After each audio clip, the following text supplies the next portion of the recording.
সকল জনসাধারণের উদ্দেশ্যে জানানো যাচ্ছে যে ভারতীয় দণ্ডবিধির 171 ধারা অনুযায়ী নির্বাচনী প্রক্রিয়ায় অংশগ্রহণকারী প্রার্থী যদি কোনো ভোটারকে আর্থিক বা অন্য কোনো রূপে উৎকোচ প্রদান করেন বা কেউ উৎকোচ গ্রহণ করেন অথবা এই বিষয়ে প্ররোচিত করেন তা দণ্ডনীয় অপরাধ হিসেবে বিবেচিত হবে। এর জন্য অভিযুক্ত ব্যক্তি 1 বছর পর্যন্ত কারাদণ্ড বা জরিমানা হতে পারে অথবা একত্রে উভয়ই হতে পারে।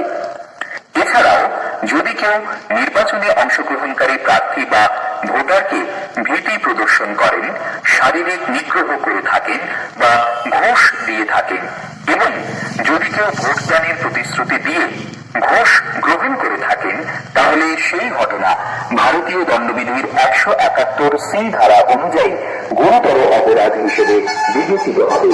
এর জন্য অভিযুক্ত ব্যক্তি 1 বছর কারাদণ্ড বা জরিমানা অথবা একত্রে উভয়ই হতে পারে।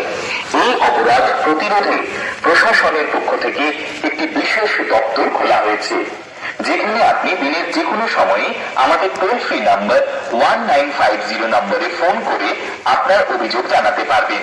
তাই সকল নাগরিকবৃন্দের কাছে বিশেষ সতর্কবার্তা, এই ধরনের অপরাধ থেকে নিজেকে বিরত রাখুন এবং আপনার নজরে এলে তা নির্দিষ্ট জায়গায় অভিযোগ আকারে নথিভুক্ত করান।